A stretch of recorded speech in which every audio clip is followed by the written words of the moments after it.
नमस्कार, स्वागत आहे तुमचं दिशाच रेसिपीमध्ये।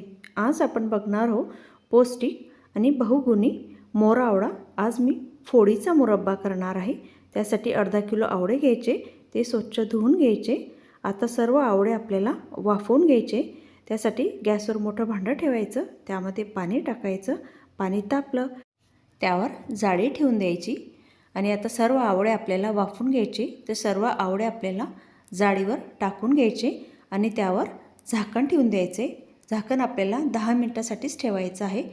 आता झाकण काढायचं आणि बघू शकतात आवळ्यांचा कलर बदललेला आहे, म्हणजे आपले आवळे हे व्यवस्थित शिजलेले आहे आणि व्यवस्थित वाफ सुद्धा बसलेली आहे। आता आवळे गार होऊ द्यायचे, थंड होऊ द्यायचे आणि नंतर सर्व पाकळ्या मोकळ्या करून घ्यायचे।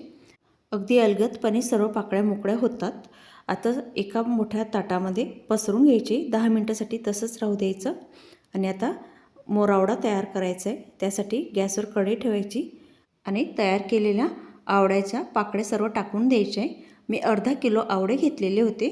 त्यासाठी तुम्हाला जर गोड आवडत असेल तर तुम्ही अर्धा किलोला अर्धा किलो साखर टाकू शकतात, पण आमच्याकडे थोडं आंबट खातात, त्यासाठी मी अर्धा किलोला थोडी कमी साखर टाकत आहे।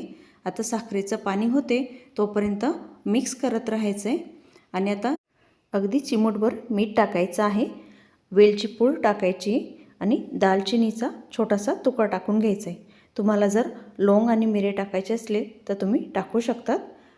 आता सर्व मिक्स करायचं आणि शिजू द्यायचं आहे।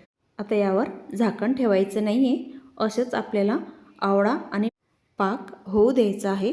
अशा प्रकारे बघू शकतात कलर बदलतो आहे, तांबूस रंग झाला म्हणजे आवळ्याचा मोरावडा तयार झालेला आहे।